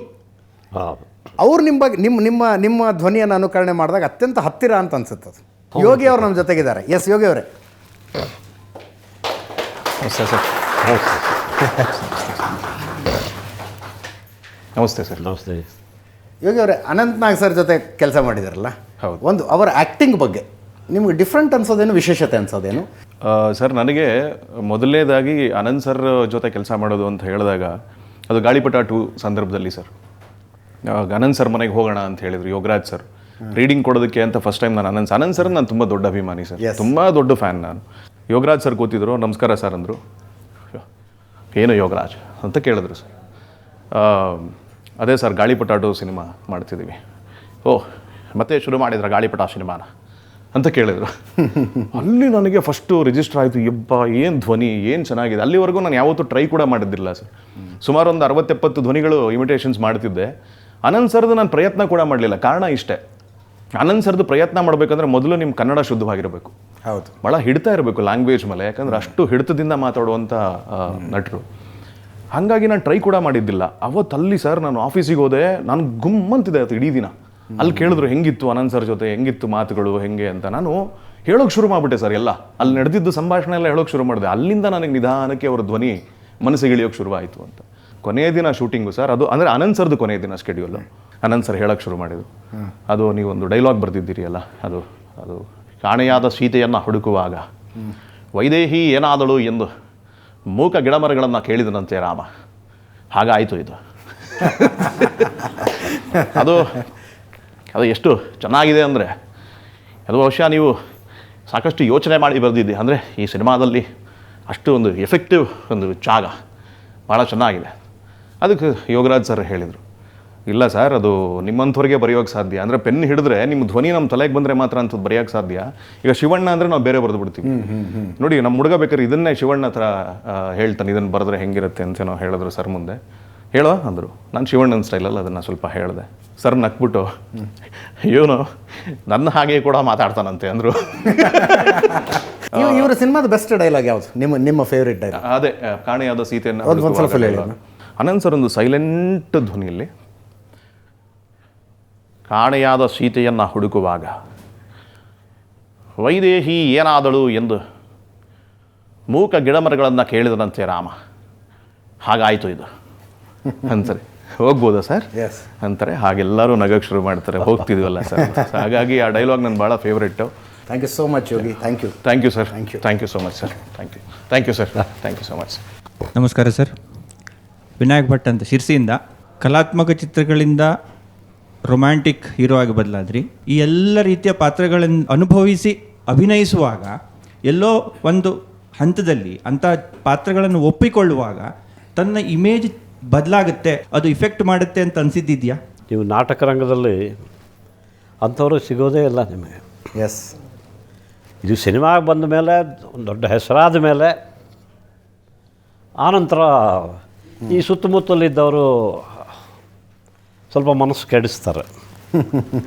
ಇಲ್ಲಾಂದರೆ ಅದು ಯಾಕಂದರೆ ನಮಗೆ ನಾಟಕ ರಂಗ ಅಲ್ಲಿಂದ ಇಲ್ಲಿಗೆ ಬಂದಾಗಲೂ ಕೂಡ, ಸಿನಿಮಾ ರಂಗಕ್ಕೆ ಬಂದಾಗಲೂ ಕೂಡ ಪ್ರತಿಯೊಬ್ಬ ನಟನು ವೈವಿಧ್ಯತೆ ಮತ್ತು ಯಾವುದೇ ಪಾತ್ರವನ್ನು ನಾನು ಮಾಡಬಲ್ಲೆ ಅನ್ನೋದು ಗುರಿ. ನಟನಿಗೆ ಇಮೇಜೇ ಇಲ್ಲ, ಯಾವ ಪಾತ್ರ ಒಂದು ನೀರಿಲ್ಲ, ಇದನ್ನು ಯಾವ ಬಟ್ಲಲ್ಲಿ ಹಾಕ್ತೀರಿ ಆ ಶೇಪ್ ತಗೊಳ್ತದೆ ನೀರು, ಆ ರೀತಿ ಇರಬೇಕು ಅಂತ ನಮ್ಮ ಗುರುಗಳು ನಮಗೆ ಹೇಳುವರು. ಆನಂದಾಂಗ್ ಸರ್, ನೀವು ಹೇಳ್ತಿದ್ರಿ ಅಂದರೆ ಒಬ್ಬ ನಟ ಯಶಸ್ವಿ ಆಗಬೇಕಿದ್ರೆ ಬರಹಗಾರನ ಪಾತ್ರ ಎಂಥದ್ದಿರುತ್ತೆ, ನಿರ್ದೇಶಕನ ಪಾತ್ರ ಎಂಥದ್ದಿರುತ್ತೆ, ಸಂಗೀತಗಾರರ ಪಾತ್ರ ಎಂಥದ್ದಿರುತ್ತೆ, ಹಾಡುಗಾರರು. ಹೌದು, 100ಕ್ಕಿಂತ ಹೆಚ್ಚು ಹಾಡುಗಳನ್ನ SP ಬಾಲಸುಬ್ರಹ್ಮಣ್ಯಂ, ಎಸ್, ನಂತರ ಯೇಸುದಾಸ್ ಅವರು. ನನ್ನ ಭಾಗ್ಯ ಏನು ಅಂದರೆ ನನಗೆ ಬಾಲಮುರಳಿ ಕೃಷ್ಣ ಅವರು ಕೂಡ ಹಾಡಿದ್ದಾರೆ, ಭೀಮಸೇನ್ ಜೋಶಿ ಅವರು ಕೂಡ ಅದರ ಜೊತೆಗೆ ಸಹ ನಟರ ಪಾತ್ರ. ನೀವೇನೋ ಬೆಸ್ಟ್ ಪರ್ಫಾರ್ಮೆನ್ಸ್ ಕೊಡ್ತಿರ್ತೀರಿ, ಎದುರಿಗಿರುವ ನಟನಿಂದ ಅದು ಬರದೇ ಹೋದರೆ ಅವರು ಬರ್ತಾರೆ. ಈಗ ನೀವು ನನ್ನ ಜೊತೆ ಇದ್ದೀರಿ ಅಂದ್ಕೊಂಡು, ನೀವು ನಾನು ಅಂತೀನಿ, ನೀವು ಮಾಡಿದರೆ ನನಗೂ ಉತ್ಸಾಹ ಬರುತ್ತೆ. ಹೌದು. ನಮಸ್ಕಾರ ಸರ್. ಒಂದು ಮಾತಿದೆ, ನಟನೆ ಅಂತ ಹೇಳಿದಾಗ ಒಬ್ಬ ನಟ ಪರಕಾಯ ಪ್ರವೇಶ ಮಾಡಬೇಕು ಅಂತ ಒಂದಷ್ಟು ಮಂದಿ ಹೇಳಿದ್ರೆ, ಮತ್ತಷ್ಟು ಮಂದಿ ಹೇಳ್ತಾರೆ ಪರಕಾಯ ಪ್ರವೇಶ ಬೇಡ, ತನ್ನ ಅಂತರವನ್ನು ಕೂಡ ಅವನು ಕಾಪಾಡ್ಕೋಬೇಕು ಅಂತ ಹೇಳಿ. ನೀವು ಪಾತ್ರವನ್ನು ಜೀವಿಸುವಂತಹ ಸಮಯದಲ್ಲಿ ಅನಂತ್ ನಾಗ್ ಹೇಗೆ ಸೂಕ್ಷ್ಮ ಅಂತರವನ್ನು ಕಾಪಾಡ್ಕೊಳ್ತಾರೆ ಸರ್? ನಮಗೆ ಈಗ ನಾನು ಸಿನಿಮಾದವನು, ನನ್ನ ನಿರ್ದೇಶಕರು ನನಗೆ ಸೂಕ್ತವಾದ ಕೊಡಬೇಕು, ಅದನ್ನು ಕೊಟ್ಟಿರ್ತಾರೆ. ಅವರಿಗೆ ನಾನು ಆಗಿಟ್ಟು ಗಿವ್ 100%. ಎಸ್, ಅದನ್ನು ಇಟ್ಕೊಳ್ಳೋಕ್ಕಾಗೋದಿಲ್ಲ. I have to give 99.99 no ಅಂತಂದರೆ ಅವರು ಐ ಗಿವ್ 100% ಅಂತ. ಅದೇ ನಾನು ಹೇಳಿದ್ದು. ಒಂದು ಪಾತ್ರದಲ್ಲಿ ಎಷ್ಟು ತಲ್ಲೀನರಾಗ್ತಾರೆ, ಎಷ್ಟು ಅದು ಮೆಂಟ್ಲಿ ಇದಾಗಿ ಬರ್ತಾರಂದರೆ ಅದೇ ಆಗಿಬಿಡ್ತಾರೆ. ಸಾಧ್ಯತೆ ಇರ್ತದೆ ಅದಕ್ಕೋಸ್ಕರ. ಬಟ್ ಅದು ಪಾತ್ರದಲ್ಲಿರುವಾಗ ಅದಾಗೇ ಇರಬೇಕು. ಅದರ ನಂತರ ಅದನ್ನು ಮಾಡೋಕ್ಕೆ ಹೋಗಬಾರ್ದು. ಹೌದು. ಅದಕ್ಕೆ ಅವನ ಸುತ್ತಮುತ್ತಲಿದ್ದವರು, ಇವನ್ ನಿರ್ದೇಶಕರು, ಸಹ ನಿರ್ದೇಶಕರು, ಇವರೆಲ್ಲ ಸಹಾಯ ಆಗಬೇಕು. ಅವನು ಯಾತಕ್ಕೆ ಹಿಂಗಾಗ್ತದೆ, ಹಲೋ ಕೇರ್ಫುಲ್ ವೇಕಪ್, ನೀನು ಅನೇಕರು ಹಾಗಾಗಿದ್ದಾರೆ, ಅನೇಕ ನಟರು ಹಾಗಾಗಿದ್ದಾರೆ, ವಾಪಸ್ ಬರೋಕ್ಕೆ ಆಗಿಲ್ಲ. ಆದರೆ ಪರ್ಮನೆಂಟ್ಲಿ ಈ ಲಾಸ್ಟ್ ಆಸ್ ಆ್ಯನ್ ಆ್ಯಕ್ಟರ್. ಮತ್ತೊಂದು ಅವನಿಂದ ಮಾಡೋಕ್ಕಾಗೋದಿಲ್ಲ. ಕರೆಕ್ಟ್. ಆ ಪಾತ್ರದಲ್ಲಿ ಅಷ್ಟರ ಮಟ್ಟಿಗೆ ಮುಳುಗು. ನನಗೆ ಇನ್ನೂ ಚೆನ್ನಾಗಿ ನೆನಪಿದೆ. ನನ್ನ ತಾಯಿಯ ತವ್ರ ಮನೆ ಧಾರವಾಡ ಜಿಲ್ಲೆ, ಧಾರವಾಡ ತಾಲೂಕಿನ ಲೋಕೂರು ಅನ್ನೋ ಗ್ರಾಮ. ಅಲ್ಲಿ ಸಂಗ್ಯಾಬಾಳ್ಯ ನಾಟಕ ಮಾಡಿಸೋದಕ್ಕೆ ಈ ವಿಲನ್ ಸುಧೀರ್ ಕರೆಸಿದ್ರು. ಸರ್, ಸುಧೀರ್ ಬಂದರೆ ಹೆಣ್ಮಕ್ಳೆಲ್ಲ ಓಡೋಗ್ಬಿಡ್ತಿದ್ರು ಅಂತ. ಸಿನಿಮಾ ನೋಡಿ ಆ ಸುಧೀರ್ ಬಗ್ಗೆ ಇದ್ದಂಥ ಮೈಂಡ್ ಅದು. ಯಕ್ಷಗಾನದಲ್ಲೂ ಕೂಡ ಇಂಥ ಕಥೆಗಳಿವೆ. ಅವನು ಇವನಿಗೆ ಕೊಲ್ಲಬೇಕು ಅಂತ ನಟನೆ. ಹೌದು. ಅವನು ಯಾವ ರೀತಿ ಆರ್ಭಟ ಎಲ್ಲ ಮಾಡಿ ಸಿಟ್ಟಿಗಿರ್ತಾನೆ, ಅವನು ಇವನು ಹಿಡಿದಿದ್ದ ರೀತಿ ಅಥವಾ ಅದಕ್ಕೆ ತಪ್ಪಿಸ್ಕೊಂಡು ಓಡಿದ್ದಾನೆ, ಅವನು ಹಿಂದೆ ಓಡಿದ್ದಾನೆ. ಇದು ಪಾರ್ಟ್ ಆಫ್ ದ ಆ್ಯಕ್ಟ್ ಅಂತ ತಿಳ್ಕೊಂಡಿದ್ದಾನೆ. ನಮಸ್ಕಾರ ಅನಂತನಾಗ್ ಸರ್. ಶುರು ಮಾಡಿದ ಸ್ಟಾರ್ಟಿಂಗಲ್ಲೇ 1-2 ವರ್ಷದಲ್ಲೇ ಕಲ್ಪನಾ ಅವ್ರ ಜೊತೆ ನಟನೆ ಮಾಡಿದ್ರಿ ಬಯಲುದಾರಿಯಲ್ಲಿ. ಅವರು ಮೇರು ನಟಿ, ನೀವು ಸಹ ಮೇರು ನಟ. ಅವಾಗ ಒಟ್ಟು ಯಾರಿಗೂ ಇನ್ನೂ ಗೊತ್ತಾಗಿರಲಿಲ್ಲ. ಆವಾಗ ನಿಮಗೆ ಅನಿಸಿಕೆ ಏನು? ಅವ್ರ ಜೊತೆ ಅಂದರೆ ಅಷ್ಟೊಂದು ಹೆಸರಾಂತ ಒಬ್ಬ ನಟಿ, ಗ್ರೇಟ್ನೆಸ್ ಬಗ್ಗೆ ಗೊತ್ತಿತ್ತು, ಅವರ ಪರ್ಫಾರ್ಮೆನ್ಸ್ ಲೆವೆಲ್ ಗೊತ್ತಿತ್ತು. ಸ್ವಲ್ಪ ಅಳಕಿತ್ತು. ಆದರೆ ನಾನು ಆಗಲೇ ಹೇಳಿದಾಗೆ ಡೈರೆಕ್ಟರ್ ಆರ್ಡರ್ ಕೊಟ್ಟ ಮೇಲೆ ನಾನು ಆ ಪಾತ್ರವೇ ಹೊರತು ನಾನು ಅನಂತ ಅಲ್ವೇ ಆಗಲ್ಲ. ಅವರು ಕಲ್ಪನಾನೂ ಅಲ್ಲ, ಅವರು ಕಲ್ಪನಾನೂ ಅಲ್ಲ. ಆದರೆ ಅವರಿಗೊಂದು ನಾನು ಎಲ್ಲೂ ಹೇಳಿಲ್ಲ, ಈಗ ನೀವು ಕೇಳಿದ್ದಕ್ಕೆ ಅವರಿಗೆ. ಸೊ ನಾನು ಅವ್ರ ಜೊತೆ ಕೆಲವು ಸನ್ನಿವೇಶಗಳು, ಕೆಲವು ಆತ್ಮೀಯ ದೃಶ್ಯಗಳು ಎಲ್ಲ ಅದರಲ್ಲಿ ಮಾಡಿದ್ದಾಗ ಒಂದು ಕೇಳ್ತೀನಿ, ಬೇಜಾರಿಲ್ಲ ತಾನೇ ಕಲ್ಪನಾವರೇ ಅಂತ ನಾನು ಕೇಳಿದ್ದೆ. ಅವರು ನೋಡುವಾಗ ಸುಮಾರು, ಈಗ ಉದಾಹರಣೆ ಈಗ ನಾನು ನಿಮ್ಮ ಹತ್ರ ಮಾತಾಡುವಾಗ ನಿಮ್ಮ ಕಣ್ಣನ್ನು ನೋಡೋದಿಲ್ಲ, ನಿಮ್ಮ ಈ ಪಾರ್ಟಿಂಗ್ ಅಥವಾ ಮೇಲೆ ನೋಡ್ತೀನಿ ಹಾಗೆ. ಸೊ ನಾನು ಅದು ಗೊತ್ತಾಗೋದಿಲ್ಲ ಯಾರಿಗೂ. ಯಾಕಂದರೆ ನಿಮ್ಮ ಕಣ್ಣು ಎಲ್ಲಿದೆ ಅನ್ನೋದು, ನಿಮ್ಮ ದೃಷ್ಟಿ ಎಲ್ಲಿದೆ ಅನ್ನೋದು ಗೊತ್ತಾಗುತ್ತೆ. ಇಲ್ಲಿಗೆ ಮಧ್ಯ ಇರ್ಬೋದು, ಸ್ವಲ್ಪ ಮೇಲಿದ್ದರು. ಸೊ ನಾನು ಅವರಿಗೆ ಅದನ್ನು ಒಬ್ಬ ನಟನಾ ವಿದ್ಯಾರ್ಥಿಯಾಗಿ ಅವ್ರಿಗೆ ಇದನ್ನು ಕೇಳ್ತಿದ್ದೀನಿ. ನನಗೇನು ಅಭ್ಯಂತರವಿಲ್ಲ ಅಥವಾ ಅದೇನೂ ಇಲ್ಲ ಅಂತ ತಿಳ್ಕೊಳ್ಬೇಕು ಅಂತ ಅವರು ಒಪ್ಕೊಂಡ. ಇಲ್ಲ, ಅದು ರೂಢಿ ಆಗಿಬಿಟ್ಟಿದೆ ಕೆಲವು ಸಲ. ಆದರೆ ಮಾತಾಡ್ತಾ ಆ ದೃಶ್ಯದಲ್ಲಿ ಇನ್ವಾಲ್ವ್ ಆದರೆ ಆ ಕಣ್ಣು ಬರ್ತದೆ ಕೆಳಗಡೆ. ಅಂದರೆ ಕೆಲವು ಸಲ ಏನಾಗ್ತದೆ, ಎದುರು ನಿಂತ ಕಲಾವಿದನಿಂದ ನನಗೆ ನಾನು ಅಪೇಕ್ಷೆ ಮಾಡ್ತೀನೋ ಅದು ಆ ಇಂಟೆನ್ಸಿಟಿ, ಆ ತೀವ್ರತೆ ನನಗೆ ಸಿಗದೇ ಇದ್ದಾಗ ನಾನು ಕಣ್ಣಾಗಿ ಮೇಲೆ ನೋಡ್ತೀನಿ. ಆದರೆ ಆ ತೀವ್ರತೆ ಇದ್ದೆ ಅಂದಾಗ ಸ್ವಾಭಾವಿಕವಾಗಿ ನನ್ನ ಕಣ್ಣು ಕೆಳಗೆ ಬರ್ತದೆ. ಅದು ಅಂದರೆ ಸ್ವಲ್ಪ ಹೊಸಬರು ಅಥವಾ ಅಷ್ಟು ಅನುಭವಸ್ಥರು ಅಲ್ಲದೇ ಇದ್ದವರು ಅವ್ರ ಜೊತೆ ಮಾಡುವಾಗ ಅದಕ್ಕೋಸ್ಕರ ನಿಮಗೇನು ತೊಂದರೆ ಇಲ್ಲ ತಾನೆ. ನಾನು ನೋಡಿದೆ 1-2 ಸಲ. ಬಟ್ ಆಮೇಲೆ ರಿಹರ್ಸಲಲ್ಲಿ ಹಾಗೆ ಮಾಡ್ತೀರಿ, ಒಂದೊಂದು ಸಲ ಟೇಕಲ್ಲಿ ಹಾಗೆ ಮಾಡೋದಿಲ್ಲ ಅಂತ ಅಂದಾಗ ಅದು ರೂಢಿಯಾಗಿದೆ. ಬಟ್ ನಿಮ್ಮ ಜೊತೆ ಆಗ್ತದೆ, ನೀವು ರಂಗಭೂಮಿಯನ್ನು ಬಂದವರು, ನಿಮಗೇನೋ ಆ ಸಮಸ್ಯೆ ಇರಲಾರ್ದು ಅಂತ. ನಿಜ ಬದುಕಿನ ಹೀರೋಯಿನ್ನು ಗಾಯತ್ರಿ ಮೇಡಮ್ ಸದಾ ಕಾಲ ನಿಮ್ಮ ಜೊತೆಗೆ ನೆರಳಿನಂತೆ ಇರ್ತಾರವರು. ನನಗೆ ಫಸ್ಟ್ ಟೈಮ್ ನಾನು ಗಾಯತ್ರಿ ಮೇಡಮ್ ನೋಡಿದ್ದು ಭಾಳ ಜನ ನಂಬಿಕೆ ಬರಲಿಕ್ಕಿಲ್ಲ. ಸಂಜಯ್ ನಗರದ ರಿಲಯನ್ಸ್ ಫ್ರೆಶ್ನಲ್ಲಿ ನಾನು ನೋಡಿದ್ದೆ ಅವ್ರನ್ನ. ತರಕಾರಿ ತಗೋತಾ ಇದ್ರು ಅವ್ರು. ನನಗೆ ಅನಂತನಾಗ್ ಅವ್ರ ವೈಫೈ ಅವರು ಅಂತ. ನಾನು ತರಕಾರಿ ತಗೊಳ್ಳೋಕ್ಕೆ ಹೋಗಿದ್ದೀನಿ, ಅವರು ಇದ್ದರು. ಆದರೆ ಎಷ್ಟು ನಾರ್ಮಲಾಗಿ ಯಾರೋ ಒಬ್ಬ ಸಹಾಯಕಿಯನ್ನು ಜೊತೆಗೆ ಇಟ್ಕೊಂಡು ಅದು ಹಿಂಗಿದ್ರು ಅಂದರೆ ನನಗೆ ನಿಜವಾಗ್ಲೂ ಆಶ್ಚರ್ಯ ಆಗಿಬಿಟ್ಟಿತ್ತು. ಅದಾದ ನಂತರ ಅನೇಕ ಸಲ ಅವರನ್ನು ಭೇಟಿಯಾಗಿದ್ದೀನಿ. ಸದಾಕಾಲ ಒಂದು ಗಟ್ಟಿ ನೆರಳಿನಂತೆ ಜೊತೆಗಿರ್ತಾರೆ. ಇವತ್ತು ನಟ ಅನಂತನಾಗ್, ಯಶಸ್ವಿ ನಟ ಪದ್ಮಭೂಷಣ ಅನಂತನಾಗ್ ಕಾಣಿಸ್ತಾರೆ. ಅದರ ಹಿಂದುಗಡೆ ಇರುವಂಥದ್ದು ಅದೊಂದು ಸಪೋರ್ಟ್ ಸಿಸ್ಟಮ್ ಇರಬೇಕು.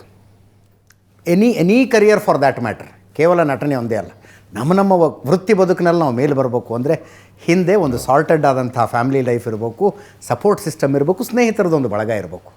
ನಿಮ್ಮಂಥ ಹಿರಿಯರು ಹೇಳ್ಬೇಕು ಅದನ್ನ. ಹೆಚ್ಚಾಗಿ ಗಾಯತ್ರಿ ಬಗ್ಗೆ ಎಲ್ಲೂ ಹೇಳೋಕೆ ಹೋಗೋದಿಲ್ಲ, ಅದು ನಂತರ ಕೇಳ್ತಾರೆ. ನನ್ನ ಬಗ್ಗೆ ಅವ್ರು ಹೇಳಬೇಡಿ ಅಂತ ಅವ್ರು ಹೇಳ್ತಾರೆ, ಸಮಸ್ಯೆ ಅದು. ಬಟ್ ನನ್ನ ಕ್ಯಾಮ್ರಾದಲ್ಲಿ ತೋರಿಸ್ಬೇಡಿ, ನಾನು ಜೊತೆಗೆ ಬಂದಿರ್ತೀನಿ ಅಷ್ಟೇ. ಅವ್ರದ್ದು ಭಾಳ ರಿಸರ್ವ್ಡ್ ಇದ್ದಾರೆ. ಸೊ ನಾನು 1-2-3 ಹಾಗೆ ಬಣ್ಣಿಸ್ತೀನಿ. ಮೊದಲನೇದಾಗಿ ಅವಳು ಇವರನ್ನು ನಾನು ವರಿಸಬೇಕು. ಸೊ ನಾನು ಪ್ರಪೋಸ್ ಮಾಡಿದಾಗ ಆಗ್ಬೋದು, ಆದರೆ ನೀವು ನನ್ನ ತಂದೆ ತಾಯಿಯವ್ರನ್ನ ಮಾತಾಡಿಸಿ ಅಂದರು. ತಂದೆಯವರು ಭಾಳ ಸಾಫ್ಟ್, ತಾಯಿಯವರು ಆದರೆ ಅನಂತ್ ನಿಂದು ನೀನು ನನ್ನ ಮಗಳಿಗಿಂತ 14 ವರ್ಷ ದೊಡ್ಡವನು ಗೊತ್ತಾ ನಿನಗೆ ಅಂತ. ಓಹೋ, ನಾನು ಆ ಥರ ಯೋಚನೆ ಮಾಡಿ ನನಗೆ ಹೊಳಲೇ ಇಲ್ಲ ಅಂತ. ಇಲ್ಲ ಅಲ್ಲ ಹೇಳಿದೆ, ಮನಸ್ಸಿನಲ್ಲಿ ಇರಲಿ. ಆಮೇಲೆ ಅವ್ರಿಗೆ ಅದೇನು ಅಂತ ಗಾಯತ್ರಿ ನಕ್ಬಿಟ್ರು. ಬಟ್ ಅವರು ಪರ್ಮಿಷನ್ ಕೊಟ್ಟಿದ್ರು. ಇದು ಒಂದು. ಎರಡನೇದಾಗಿ ಮದುವೆ ಆದಮೇಲೆ ನನ್ನದೊಂದು ಕಂಡೀಷನ್ ಇದೆ. ಮದುವೆ ಆದಮೇಲೆ ನಾನು ನಟಿಸೋದಿಲ್ಲ. ಯಾಕಂದರೆ ಇಬ್ಬರು ನಟಿಸ್ತಾ ಇದ್ದರೆ ಮನೆ ನಡೆಸೋದು ಎಲ್ಲ ಕಷ್ಟ ಆಗಬಹುದು. ಸೊ ನಾನು ಇನ್ಮೇಲೆ ನಟಿಸೋದಿಲ್ಲ ನಾನು. ಸೊ ನನಗೆ ನಾನು ಭಾರತೀಯ ಪುರುಷ. ರೋಗಿ ಬಯಸಿದ್ದು ಹಾಲು ಅಣ್ಣ, ವೈದ್ಯ ಹೇಳಿದ್ದು ಹಾಲು ಅನ್ನೋಂಗೆ ಆಯ್ತಿದ್ದು. ಆಯಿತು, ನನಗೆ ಶ್ಯೂರ್ ಡೆಫಿನೆಟ್ಲಿ ಅಂತೆಲ್ಲ ಅಂದೆ. ಅದರ ನಂತರ but she was very serious about it. Okay. And ಅಂಥದ್ರಲ್ಲಿ ಏನಾಯ್ತು, ನನ್ನ ತಮ್ಮ ಶಂಕರಾನೆ ಅಲ್ಲಿ ಒಂದು ಫಿಲ್ಮ್ ಬಂತು. ಅದರಲ್ಲಿ ಗಾಯತ್ರಿ ಪ್ಯಾರಾಗಿ ನನ್ನ ಜೊತೆ ಇದು ನಾನು ಮಾತು ಕೊಟ್ಟುಬಿಟ್ಟಿದ್ದೀನಿ, ದಯವಿಟ್ಟು ಇದೊಂದು ಮಾಡೋಣ ಅಂತ ಬಂದು ನಾನು ಈ ಕಂಡೀಷನ್ಗೆ ಗಾಯತ್ರಿ ಹಾಕಿದರು. ಸೊ ನಾನು ನೋಡಿದೆ. ಸೊ ಈಗ ಶಂಕರ್ಗೆ ಏನು ಉತ್ತರ ಕೊಡ್ತಾಳೆ ಅಂತ. ಸೊ ಕಡೆಗೆ ಹೇಳಿದ್ರು, ಈಗ ಇದೊಂದು ಮಾತ್ರ ಆ್ಯಸ್ ಎನ್ ಎಕ್ಸೆಪ್ಷನ್ ನಾನು ಮಾಡ್ತೀನಿ, ಆದರೆ ನಾನು ಮಾಡೋದಿಲ್ಲ ಅಂತ, ನಾನು ಮಾಡಬಾರ್ದು ಅಂತ ನಾನು ತಿಳ್ಕೊಂಡಿದ್ದೀನಿ ಅಂತ. ಯಾತಕ್ಕೆ ಅಂತೆಲ್ಲೂ ಕೇಳಿದಾಗ ಹೇಳಿದೆ, ನಾನು ಟಾಪಲ್ಲಿದ್ದಾಗ ಎಲ್ಲ ಹೀರೋಗಳ ಜೊತೆ ಕರ್ನಾಟಕದಲ್ಲಿ ನಟಿಸಿದ್ದವಳು. ಆ ಟಾಪಲ್ಲಿದ್ದವರು ವಯಸ್ಸಾದ ಮೇಲೆ ಇಲ್ಲಿ ಮಹಿಳೆಯರಿಗೆ ಒಂದು ಪ್ರಾಶಸ್ತ್ಯ ಕಡಿಮೆ, ಮಹನೀಯರಿಗೆ ಸಿಗುವಂಥ ಪಾತ್ರಗಳ ತೊಂದರೆ ಕಷ್ಟಪಟ್ಟು ಅದು ಮಹಿಳೆಯರಿಗೆ ಕೊಡೋದಿಲ್ಲ, ಒಂದು ಪ್ರಾಮುಖ್ಯತೆ ಇರೋದಿಲ್ಲ, ಎರಡು. ಆಮೇಲೆ ನಂತರ ಅವರು ಅತ್ತೆ ಆಮೇಲೆ ತಾಯಿ ಈ ಥರದ ಅದು ನಾನು ಇಷ್ಟ ಇಲ್ಲ. I want to when I am at the top I want retire ಆಗೋಕ್ಕೆ, ಅದು ನಂದು, ಅದಕ್ಕೆ ನಾನು ಮಾಡ್ತಿಲ್ಲ ಅಂತ ಅದನ್ನು ಹೇಳಿದರು. ಇದು ಎರಡನೇದು. ಮೂರನೇದಾಗಿ ಅದು ನೀವು ಹೇಳೋದು ಎಲ್ಲ ಅಲ್ಲಿ ಹೇಳಿದ್ದು ಕೂಡ ನಿಜ. ಬಹುಶಃ ಅವಳಲ್ಲದೆ ಇದ್ದರೆ ಈ ನನ್ನ ಜೀವನ ಹಿಂಗೆ ಇರ್ತಿರ್ಲಿಲ್ಲ. ಬಟ್ ಮದುವೆ ಯಾಕೆ ಅಷ್ಟು ಸಿಂಪಲ್ಲಾಗಿ ಮಾಡ್ಕೊಂಡ್ರಿ ನೀವು? ನನಗೆ ನಿಜಕ್ಕೂ ಇನ್ಫ್ಲುಯೆನ್ಸ್ ಆಗಿದ್ದು ಅಂದರೆ ಶ್ರೀಮತಿ ಇಂದಿರಾ ಗಾಂಧಿಯವರು. ಅವರು ಇಬ್ಬರು ಗಂಡು ಮಕ್ಕಳು, ದೇಶದ ಪ್ರಧಾನಿ. ಹೌದು. ಒಂದು ವೇಳೆ ಅವ್ರ ಗಂಡು ಮಕ್ಕಳ ಮದುವೆಗಳನ್ನು ಜೋರಾಗಿ ಮಾಡೋದಿದ್ರೆ ಏನು ಇಡೀ ದಿಲ್ಲಿನ ಸಿಂಗರಿಸ್ಬಿಡೋದಾಗಿತ್ತು. ಹಾಗೆ ಮಾಡಿದೆ, ಬಹಳ ಕ್ವಾಯಿಟಾಗಿ. ಯಾರು ಕೇಳಿದರು ಕೂಡ ನನಗೂ ಇದು ಆಶ್ಚರ್ಯ, ನನಗೂ ಅದು ಹೊಳೆದಿರಲಿಲ್ಲ. ಅವರ ಮದುವೆ ಅಂದರೆ ಬಹಳ ವೈಯಕ್ತಿಕವಾದ ಒಂದು ಘಟನೆ ಅದು. ಕರೆಕ್ಟ್. ಅದನ್ನು ನಾವು ಹಾಗೂ ಮಾಡ್ಬೋದು, ಈಗ ಕೆಲವರು ಹಾಗೆ ಮಾಡ್ತಾರೆ, ಅದಕ್ಕೇನು ಅಡ್ಡಿ ಇಲ್ಲ. ಆದರೆ ನನಗೆ ಅದು ವೈಯಕ್ತಿಕ, ನಾವು ಅದು ನಾನು ಈ ಸ್ಥಾನದಲ್ಲಿರುವಾಗ ಅದು ಸೂಕ್ತವಲ್ಲ, ಅದಕ್ಕೆ ನನಗೆ ಭಾಳ ಹಿಡಿಸ್ತು. ಯಾಕೆ ಅದು ಒಂದು. ಇನ್ನೊಂದು ಕಡೆ ನನಗೆ ಸುಮಾರು ಈಗ 300 ಪಿಕ್ಚರಲ್ಲಿ ಮೊದಲೆಲ್ಲ ಬಂದಾಗ ಸುಮಾರು 25-30 ಫಿಲ್ಮಲ್ಲಿ ಪ್ರತಿಯೊಂದು ಸಿನಿಮಾದಲ್ಲೂ ಮದುವೆ ಗಂಡಾಗಿ ಕೂತು ನಾನು ಇನ್ನೇನು ಮನೆಯಲ್ಲಿ ಮಾಡುವಾಗ ಅದು ಗಾಯತ್ರಿ ಅನುಭವ ಕೂಡ ಇರ್ಬೋದು. ಅಟ್ಲೀಸ್ಟ್ 3-4 ಚಿತ್ರಗಳಾದರೂ ಅವರು ಮದುವೆ ಸೀನ್ ನಾವೇ ಹಾಕಿ ಅದಕ್ಕೆ ನಾನು ಎಲ್ಲೂ ಸುದ್ದಿ ಮಾಡಲಿಲ್ಲ. ಅವ್ರ ತಂದೆ ತಾಯಿ, ನಮ್ಮ ತಂದೆ ತಾಯಿ, ನಮ್ಮ ಕೆಲವು ಆತ್ಮೀಯರು ಅದನ್ನು ತೊಗೊಂಡು ಆದಮೇಲೆ ಎಲ್ಲ ಆಲ್ಬಮ್ ಎಲ್ಲ ಮಾಡಿ ಆಮೇಲೆ ಸುದ್ದಿ ಮದುವೆ ಆದ ನಂತರ ರಿಜಿಸ್ಟ್ರೇಷನ್ ಆದ ನಂತರ ಅದನ್ನು ಬಿಡುಗಡೆ. ನಮ್ಮ ಹೆಸರು ಘೋಷಣೆ ಆದಾಗ ತಾವು ರಾಷ್ಟ್ರಪತಿಗಳ ಕಡೆಗೆ ಹೋಗ್ತಾ ಇದ್ರಲ್ಲ ಪುರಸ್ಕಾರ ತೆಗೆದುಕೊಳ್ಳೋದಕ್ಕೆ, ದ್ರೌಪದಿ ಮುರ್ಮು ಅವರ ಕಡೆ 3 ಜನ ಎದ್ದು ನಿಂತ್ಕೊಂಡು ಚಪ್ಪಾಳೆ ಹೊಡಿತಾ ಇದ್ರು, ಗಾಯತ್ರಿ ಮೇಡಮು, ಮಗಳು ಮತ್ತು ಅಳಿಯ. That is a biggest blessing. Actually ಅವರು 3 ಕೂಡ ಆ ಥರ ನಿಂತ್ಕೊಳ್ಳೋರು ಅಲ್ಲ. ಭಾಳ ಜನರು ನಿಂತ್ಕೊಳ್ತಿರ್ಲಿಲ್ಲ, ಅವರು ನಿಂತ್ಕೊಳ್ತಿರ್ಲಿಲ್ಲ. ಆದರೆ ಅಲ್ಲಿ ಕಾರ್ಯಕ್ರಮ ಶುರುವಾಗೋಕ್ಕೆ ಮುಂಚೆ ಅಲ್ಲಿದ್ದ ಯಾರು ಇನ್ಚಾರ್ಜ್ ಯಾರ್ಯಾರಿದ್ರು ಅವರು ಜನರಕ್ಕೊಂದು ಕುರಿತು ನಿಮ್ಮವರಿಗೆ ನಾವು ಸನ್ಮಾನ ಮಾಡುವಾಗ ದಯವಿಟ್ಟು ನೀವು ಎದ್ದು ನಿಂತು ಓಕೆ ನೀವು ಚಪ್ಪಾಳೆ ತಟ್ಟಿದರೆ ಅಥವಾ ನಮಸ್ಕಾರ ಮಾಡಿದರೆ ಜನ ನೀವು ಅವನ ಕುಟುಂಬದವರು ಅಥವಾ ಆತ ನಿಮ್ಮ ಕುಟುಂಬದವರು ಅಂತ ಜನ ಗೊತ್ತಾಗಲಿ ಅಂತ ನಿಂತು ಅದು ಹೇಳಿದ್ದಕ್ಕೆ ಅವರು ನಿಂತು. ಇಲ್ಲಾಂದ್ರೆ ಅವರು ಭಾಳ ಯಾವ 3 ಭಾಳ ಶಾಯಿ ಅಲ್ವಾ? ಹೌದು. ನಿಮ್ಮ ಮಗಳನ್ನ ನಾನು ಹಾಗೆ ಕೂಡ ಬೇರೆಯವ್ರ ಕುಟುಂಬದವರು ಕೂಡ ನಿಂತಿದ್ದು ಅಲ್ಲಿ ಹೇಳಿದ್ರಿಂದ. Okay okay okay okay. ಮಗಳು ನಟನೆಗೆ ಆಸಕ್ತಿ ಇರಲಿಲ್ವಾ ಅಥವಾ ನೀವು ಡಿಸ್ಕರೇಜ್ ಮಾಡಿದ್ರಾ ಏನಾದ್ರೆ? ನಾವು ಫ್ರೀಯಾಗೆ ಎಸ್. ಸೊ ಅವು ಗಾಯತ್ರಿ ಕೂಡ ನಾನು ಕೂಡ ಹೇಳಿದೆ. ಇನ್ಫ್ಯಾಕ್ಟ್ ಬಹಳ ಜನ ಕೇಳಿದಾಗ ಒಂದು ಕಡೆ ಒಳ್ಳೆ ಇದೆ ಅಂತ ಗೊತ್ತಿದ್ದಾಗ ನಾನೇ ಒತ್ತಾಯ ಮಾಡಿದೆ. ಅವರು ಯಾವತ್ತೂ ಮಾಡಿದವರಲ್ಲ. ನಾನೇ ಹೇಳಿದೆ, ತಾಯಿನೂ ನಟಿ, ನಾನೂ ನಟ, ಒಂದು ರೆಕಾರ್ಡಿಗಂತ ಒಂದು ಇರಲಿ ಅಂತ ಹೇಳಿದ್ರೆ ಅವಳು ಕಣ್ಣೀರು ಬಂದುಬಿಟ್ಟಿತ್ತು. ನನಗೆ ಅಯ್ಯೋ ಕಣ್ಣೀರು ಹಾಕುವಂಥದ್ದೇನಿಲ್ಲ, ಇಷ್ಟ ಬೇಡದಪ್ಪ. ಅದು ಯಾಕೆಂದರೆ ಅವಳು ಶಾಲೆಯಲ್ಲಿ ಕಾಲೇಜಲ್ಲಿ ನಾಟಕದಲ್ಲಿ ಪಾರ್ಟ್ ಮಾಡಿದವಳು, ಈ ಕಥಕ್ ನೃತ್ಯ ಒಂದು ಅಷ್ಟು ವರ್ಷಗಳಿಂದ ಅಭ್ಯಾಸ ಮಾಡಿದವಳು. ಸೊ ಅದಕ್ಕೆ ಹೇಳಿದೆ. ಮತ್ತು ಅವಳಿಗೆ ಅದು ಇಷ್ಟ ಇಲ್ಲ.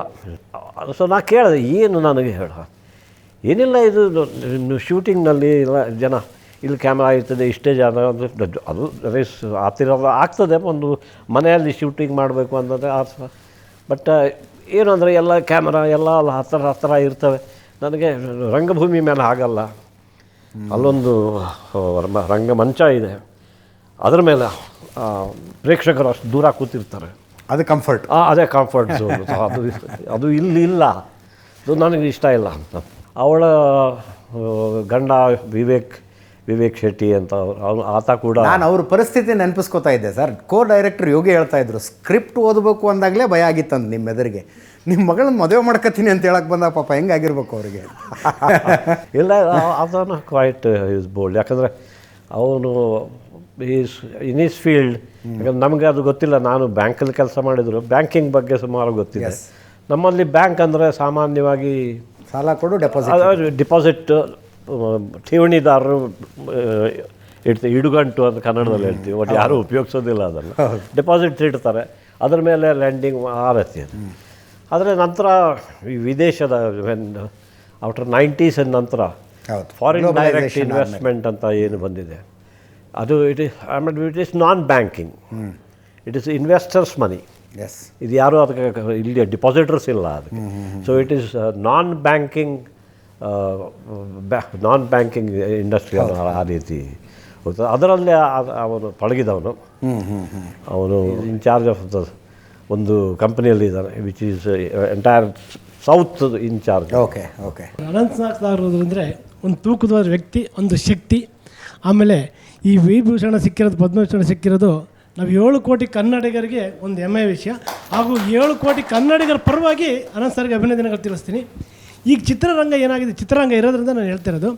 ಈಗ ಡಾಕ್ಟರ್ ರಾಜ್ಕುಮಾರ್ ಇದ್ದಾಗ ಒಂದು ಚಿತ್ರರಂಗ ಎಲ್ಲರ ಮಾತು ಕೇಳ್ತಾಯಿದ್ರು. ಚಿತ್ರರಂಗ ಯಾರಿದ್ದಾರೆ ಎಲ್ಲರೂ ಕೇಳ್ತಾಯಿದ್ರು. ಅಂಬರೀಷ್ ಅಣ್ಣ ಇದ್ದಾಗ ಕೇಳ್ತಾಯಿದ್ರು, ವಿಷ್ಣುವರ್ಧನ್ ಇದ್ದಾಗ ಕೇಳ್ತಾಯಿದ್ರು. ಈಗ ಚಿತ್ರರಂಗದಲ್ಲಿ ಅನಂತನಾಗ್ ಸರ್ ಮಾತಾಡೋದಕ್ಕಿಂತ ಮೊದಲೇ ನಾನು ಹೇಳ್ತೀನಿ, ಅದಕ್ಕೆಲ್ಲ ಅವ್ರನ್ನ ಎಳಿಬೇಡಿ ದಯವಿಟ್ಟು. ಅಲ್ಲ ಎಳಿತಾ ಇಲ್ಲ. ಅದಕ್ಕೊಂದು ಸಲಹೆಗಳು ಏನಾದರೂ ಕೊಡ್ಬೋದಾ ಈ ಚಿತ್ರರಂಗ? ಸಲಹೆಗಳು ಕೇಳ್ತಾರೆ.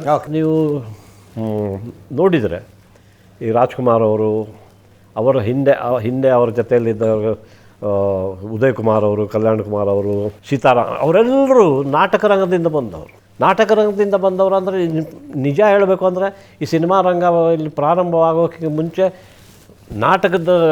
ಯಕ್ಷಗಾನ ಥರ ನಾಟಕಗಳನ್ನು ಇಡೀ ಕರ್ನಾಟಕದಲ್ಲಿ ಹೋಗಿ ಭಾಳಷ್ಟು ಎಷ್ಟು ಕಡೆ ಕಲೆಕ್ಷನ್ ಇರ್ತಿಲ್ಲ. ಅವ್ರ ಮಾತುಗಳನ್ನು ನಾನು ಕೇಳಿದ್ದೀನಿ ಅವ್ರ ಜೊತೆ ಹಿಂದೆ. ಕಲೆಕ್ಷನ್ ಇಲ್ಲ, ಕಲೆಕ್ಷನ್ ಇಲ್ಲ, ಅವತ್ತು ಊಟ ಇಲ್ಲ, ಹೀಗೆ ದುಡ್ಡು ಬರಬೇಕು ಹಾಗೆ. ಆ ರೀತಿ ಕರ್ನಾಟಕದಲ್ಲಿ ನಾಟಕ ರಂಗವನ್ನು ಬೆಳೆಸಿದವರು. ನಂತರ ಕ್ರಮೇಣ ಅವರೇ ನಮ್ಮ ಚಿತ್ರರಂಗದ ಕಂಬಗಳಾದರು. ಆದರೆ ಅದರಲ್ಲಿ ಮೂಲತಃ ಪ್ರಾರಂಭದಿಂದಲೇ ಅವರು ಇವನು ಬರಹಗಾರ, ಇವರು ಕವಿ, ಹಾಡುಗಾರರು, ಬರಹಗಾರರು, ಸಂಗೀತಗಾರ 3-4 ತಿಂಗಳು ಅದರ ಮೇಲೇ ಚರ್ಚೆ ನಡೆಸಿ. ಯಾಕಂದರೆ ಒಂದು ಸಲ ನೀವು ಚಿತ್ರೀಕರಣಕ್ಕೆ ಹೋದರೆ ಅದು ಡೈಲಿ ಖರ್ಚು, ಒಂದು ಯುದ್ಧ ನಡೆದಂಗೆ ಅದು ಭಾಳ ಖರ್ಚಾಗ್ತದೆ, ಲಕ್ಷಗಟ್ಟಲೆ ದಿವಸದಲ್ಲೇ. ಹಾಗಾಗಿ ಅದು ಆದಷ್ಟು ಕಡಿಮೆ ಮಾಡಿ ಈ ಪ್ರಿಪರೇಷನಿಗೆ ಭಾಳ ಖರ್ಚು ಮಾಡಿ. ಹಾಗಾಗಿ ಎಲ್ಲ ಸರ್ವಾಂಗೀಣ ಬೆಳವಣಿಗೆ ಆಗ್ತಿತ್ತು ಒಂದು ಕತೆ. ಆ ರೀತಿ ಸಿನಿಮಾಗಳಾಗವು. ನನಗೆ ಇವತ್ತು ನಾನು ನಿಜಕ್ಕೂ ಹೇಳ್ತೇನೆ, ಈ ಒಂದು ಸಿನಿಮಾ ಮಾಡಬೇಕಾದ್ರೆ ಒಬ್ಬ ನಟ ನಟಿಯರ ಪಾತ್ರ 10 ಅಂತ ತೊಗೊಂಡ್ರೆ 20%ಗಿಂತ ಜಾಸ್ತಿ ಇಲ್ಲ. ಹಾಂ, ಕ್ಯಾಮ್ರಾಮನ್ ಅಬವ್ ಆಲ್ಸೋ. ಕರೆಕ್ಟ್. ಇವೆಲ್ಲರೂ ಅವ್ರದ್ದು ಅಷ್ಟಿರ್ತದೆ. ಆದರೆ ಎಲ್ಲ ಥರದ ಇದ್ದಂಗೆ ಮತ್ತೆ ಆ ಸಾಹಿತ್ಯ, ಅದೇ ಬರಹ, ಅದಕ್ಕೆ ಒಂದು ಒತ್ತು ಕೊಟ್ಟರೆ ಒಂದು ಸುಂದರವಾದ, ಆಫ್ಟರ್ ಆಲ್ ಅದು ಕಂಟೆಂಟ್ ಅಂತ ಏನಂತೀವಿ ಈಗೆಲ್ಲ ಅಂತಾರೆ, ಬಟ್ ಆ ಕಂಟೆಂಟ್ ಕಡೆ ಗಮನವೇ ಕೊಡೋದಿಲ್ಲ. ಬರೀ ಸದ್ದು ಒಂದು ಕಡೆ, ಸೌಂಡು ಇನ್ನೊಂದು ಕಡೆ, ವಿಜುವಲ್ ಏನು ಎತ್ತ ಯಾರು ಏನು ಎಲ್ಲ ಕತ್ಲು ಯಾರೂ ಕಾಣೋದೂ ಇಲ್ಲ ಸರಿಯಾಗಿ. ಹೌದು, ಈ ರೀತಿಯಾಗಿದೆ. ಇದೇ ಸಲಹೆ ಅವರು ಚಿತ್ರದ ಗುಣಮಟ್ಟವನ್ನು ಹೇಗೆ ಹೆಚ್ಚಿಸಬೇಕು ಅನ್ನೋ ಸಲಹೆ ಕೊಡ್ತಾರೆ. ನೀವು ಅದನ್ನು ಅವ್ರ ಲೀಡರ್ಶಿಪ್ಪು ಇವ್ರ ಲೀಡರ್ಶಿಪ್ ಬುಡದಿಂದ ಆಗಬೇಕು. ಎಸ್ ಸುಮ್ಮನೆ ಈ ಹೂವು ಬರೋದಿಲ್ಲ, ಅದು ಹುಟ್ಟು ಗಿಡ ನೆಡಬೇಕು, ಅಲ್ಲಿಂದ ಬೆಳೆಸ್ಬೇಕು.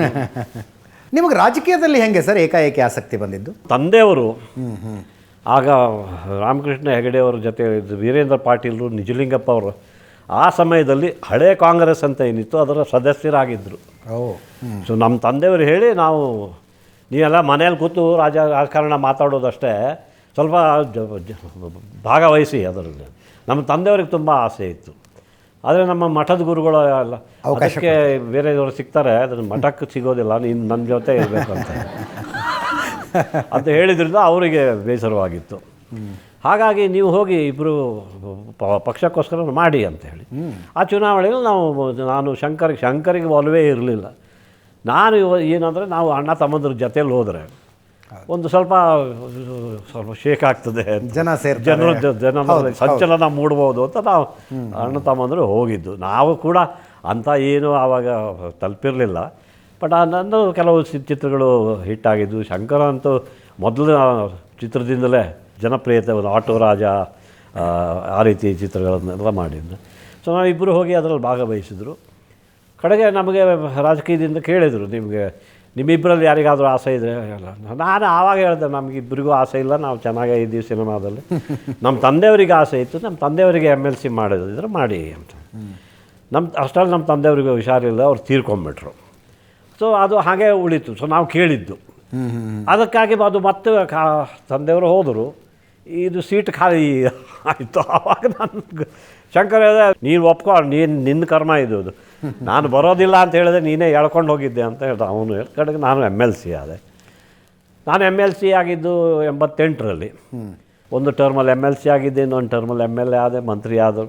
ಅದು ಪಟೇಲರು ಹಿಂಗೆ ಚುಚ್ಚಿದ್ರು ಕೂಡ. ನಾನು ಬೇಡ, ನನಗೇನು ಬೇಡ, ನೀವೆಲ್ಲ ಬುದ್ಧಿಜೀವಿಗಳು, ಸಿನಿಮಾದವರು ಎಲ್ಲ ಮಾತಾಡ್ತೀರಿ, ಅಧಿಕಾರ ತಗೊಳ್ಳೋಕೆ ಹೆದರ್ತೀರಿ, ಯಾಕಂದರೆ ಕೆಟ್ಟ ಹೆಸರು ಬರುತ್ತೆ ಅಂತ. ನಿಮಗೆ ಒಳ್ಳೆಯ ಹೆಸರು ಬೇಕು, ಹೆಸರು ಧೈರ್ಯ ಇಲ್ಲ ನಿಮಗೆ ಅಂತ. ಇಲ್ಲ ಹಾಗೇನಿಲ್ಲ ಅಂತ ಹೇಳಿ ಹಾಗೆ ಆ ರೀತಿ. ಅನಂತಾಗ್ ಸರ್, ನೀವು ಆ್ಯಕ್ಟಿವ್ ಪೊಲಿಟಿಕ್ಸ್ನಲ್ಲಿಲ್ಲ, ಆದರೆ ಪಾಲಿಟಿಕ್ಸ್ ಬಗ್ಗೆ ನಿಮಗೆ ನಿಮ್ಮದೇ ಆದ ಬಹಳ ಸ್ಟ್ರಾಂಗ್ ಒಪಿನಿಯನ್ಸ್ ಇದ್ದಾವೆ. ಅದೇ ಅದು JP ಮೂಮೆಂಟಿಂದ, ಆಮೇಲೆ ಆ ಸಮಯದ ಎಲ್ಲ ನಾವು ಆ ಸಮಯದೆಲ್ಲ ಕಲಾತ್ಮಕ ಚಿತ್ರಗಳಲ್ಲಿದ್ದವರು, ರಾಜಕಾರಣದ ಬಗ್ಗೆ ಬಹಳ ಅರಿವು ಇದ್ದವರೇ. ಆಮೇಲೆ ಬೇಸಿಕ್ಕಾಗಿ ಈ ಲೆಫ್ಟ್ ರೈಟ್ ಸೆಂಟ್ರ್ ಅದಕ್ಕಿಂತ ಆ್ಯಂಟಿ ಎಸ್ಟಾಬ್ಲಿಷ್ಮೆಂಟ್. ಬಟ್ ಏನಾಗಿಲ್ಲ, ಅದು ಆಗಬೇಕು ಅನ್ನೋದು ಅವರ ಒತ್ತಾಯ. ಕರೆಕ್ಟ್. ಏನೇನು ಆಗಬೇಕಾಗಿತ್ತು ದೇಶಕ್ಕೆ ಸ್ವಾತಂತ್ರ್ಯ ಬಂದ ನಂತರ, ಯಾವ ಒಂದು ವೇಗದಿಂದ ಆಗಬೇಕಿತ್ತು, ಅದು ಆಗಿಲ್ಲ.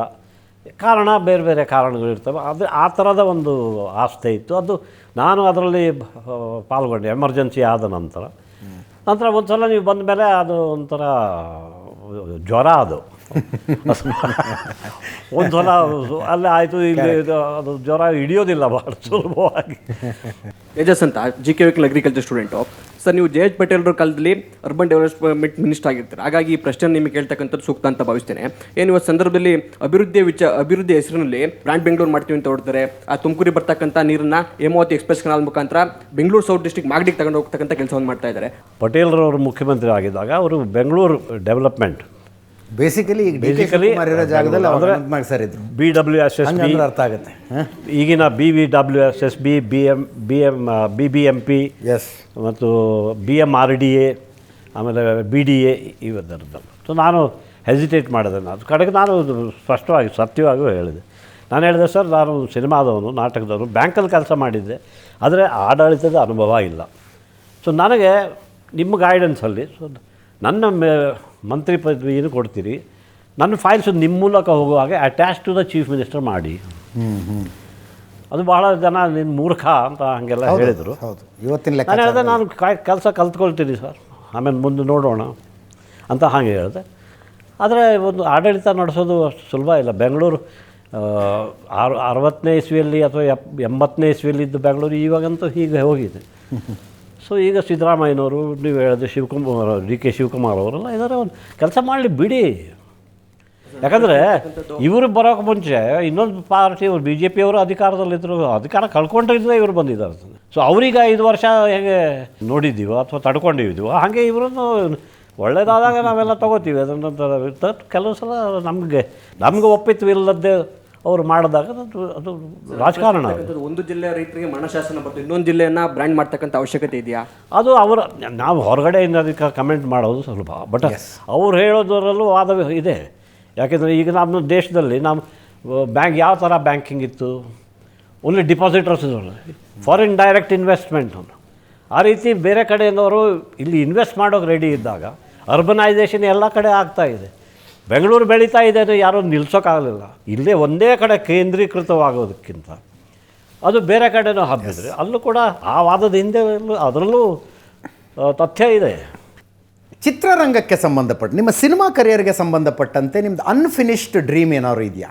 ಇಂಥದ್ದೊಂದು ಮಾಡಬೇಕು ನಾನು ನಟನಾಗಿ ಪ್ರಾರಂಭಿಸಿದಾಗ ಆ ರೀತಿಯ ಒಂದು ಯೋಚನೆ, ಕನಸು ಎಲ್ಲ ಇರ್ತದೆ. ಈಗ ಅಂದರೆ ನೀವು ಟಿಕ್ ಮಾರ್ಕ್ ಹಾಕೊಂಡ್ಬಂದುಬಿಟ್ಟಿದ್ದೀರಿ, ಓಕೆ ಇದು ಅಂದ್ಕೊಂಡಿದ್ದೆ, ಇದಾಯಿತು, ಇದು ಅಂದ್ಕೊಂಡಿದ್ದೆ, ಆ ರೀತಿಯಾಗಿ ಏನು ಆ ಲಿಸ್ಟಲ್ಲಿ ಏನಾದ್ರು ಬಾಕಿ ಇದೆಯಾ? ಆ ರೀತಿ ಲಿಸ್ಟ್ ಇಲ್ಲ.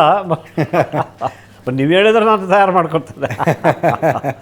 ಆ ಥರ ಲಿಸ್ಟು ಆ ಥರ ಮಾಡ್ಕೊಂಡಿಲ್ಲ. ಅಥವಾ ನಟನೆಗೋಸ್ಕರ ಈ ರೀತಿ ಪಾತ್ರ ಮಾಡಬೇಕಿತ್ತು ಅಥವಾ ಈಗ ಅನ್ನಿಸೋದಿಲ್ಲ. ಈ ಕಳೆದ ಉದಾಹರಣೆಗೆ 3 ವರ್ಷಗಳಿಂದ ನಾನು ಅನೇಕ ಕಥೆಗಳು ಎಲ್ಲ ಬಂದಿದ್ದಾವೆ, ಬೇರೆ ಬೇರೆ ಭಾಷೆಯಿಂದ ಬರ್ತವೆ, ವಿಶೇಷವಾಗಿ ಕನ್ನಡದಿಂದ. ಆಮೇಲೆ ಕೆಲವು ಹಿಂದಿ, ಕೆಲವು ಬೇರೆ ಭಾಷೆಯಿಂದೆಲ್ಲ ಬಂದಾಗ ನೋಡಿ ಯೋಚನೆ ಮಾಡ್ತೀನಿ ನಾನು. ಸೊ ನಾನು ಗಾಯತ್ರಿ ಹೇಳ್ತೀನಿ, ಹಿಂಗೆ ಏನು ಮಾಡ್ತೀನಿ. ಈಗ ಈ ವರ್ಷ ನಿಮಗೆ 77 ಆಗ್ತದೆ. ಮೊದಲು ಇದೆಲ್ಲ ಬೇಕಾ ಅಂತ ಒಂದು ಯೋಚನೆ ಮಾಡಿದ್ದಾರೆ. ದೇವರು ಎಲ್ಲ ಕೊಟ್ಟಿದ್ದಾನೆ, ಕನ್ನಡಿಗರು ಎಲ್ಲ ಕೊಟ್ಟಿದ್ದಾರೆ. ಈಗ ಇದು ಬಂದಿದೆ. ಸೊ ಕಲಶಪ್ರಾಯವಾಗಿ ಇದು ಬಂದಿದೆ ಈ ಪ್ರಶಸ್ತಿ.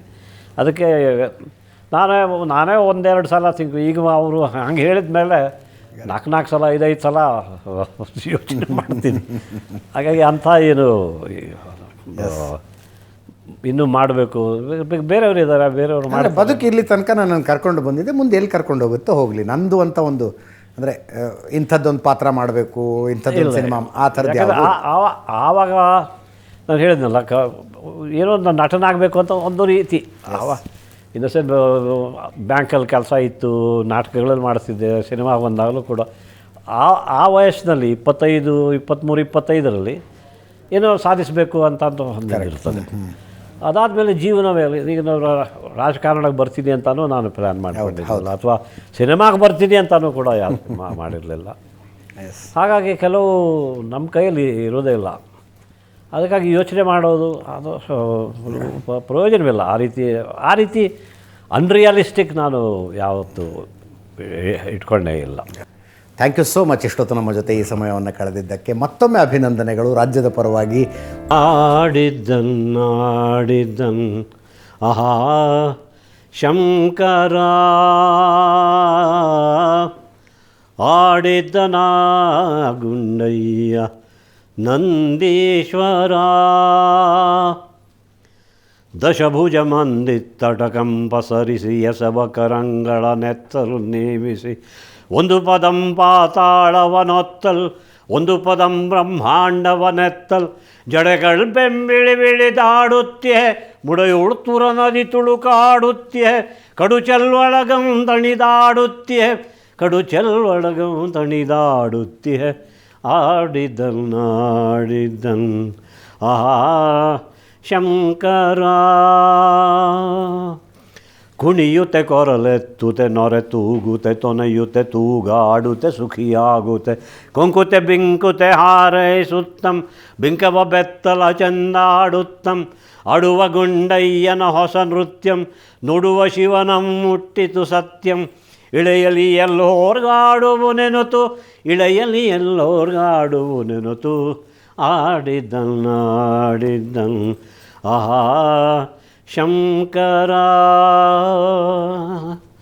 ಮಿಸುಗುವ ಡಮರುಗ ಢಂ ಢಂ ಢಣಿರಣಿತಿ ಸುರದಿ ಹರಿಯುವ ತಾರಂ ತಿರ್ರನಿ ತಿರುಗುತ್ತಿರೆ ಯೈಗಳ್ಜಡೆಯುತ್ತಲ್ ಕರಿಯನ ಭನ್ನವದಿ ಜೋಹಿಸಲ್ ಸರಸಿಜ ಭವನಂ ನಿರುಬೊಬ್ಬಿಡುತ್ತಿರೆ ಸುರರ ಶಿರೋಮಾಲೆಗಳುರುಳುತ್ತಿರೆ ಪೊಂಗೆಜ್ಜಗಳರವಂ ಗುಲು ಗುಲು ಎನೆ ತೊಂಗಲ ಘಂಟೆ ಡಣಂ ಡಣಮೆಡಿರಣೆ ತೊಂಗಲ ಗಂಟೆ ಡಣಂ ಡಣಮೆಡಿರಣೆ ಆಡಿದ್ದನ್ ನಾಡಿದ್ದನ್ ಆಹಾ ಶಂಕರ.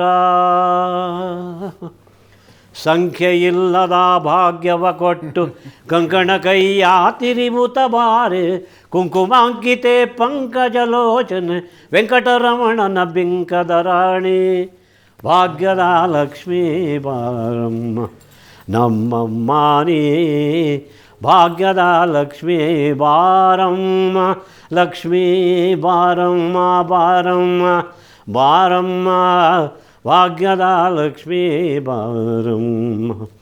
ಸಕ್ಕರೆ ತುಪ್ಪದ ಕಾಲುವೆ ಹರಿಸಿ ಶುಕ್ರವಾರದ ಪೂಜೆಯ ವೇಳೆಗೆ ಅಕ್ಕರೆ ಉಳ್ಳಾಳಗಿರಿ ರಂಗನ ಚೊಕ್ಕ ಪುರಂದರ ವಿಠಲನ ರಾಣಿ ವಿಠಲನ ರಾಣಿ ವಿಠಲನ ರಾಣಿ ವಿಠಲನ ರಾಣಿ ವಿಠಲನ ರಾಣಿ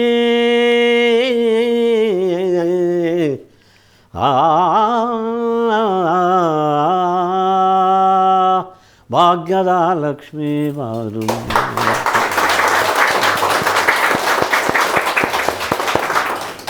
ಈಗ ಒಂದು ಕಳೆ ಈಗ ಕಂಪ್ಲೀಟ್ ಈಗ ಆಯಿತು ಅನ್ನಿಸ್ತು ನನಗೆ ಕಾರ್ಯಕ್ರಮ. Thank you sir, thank you sir.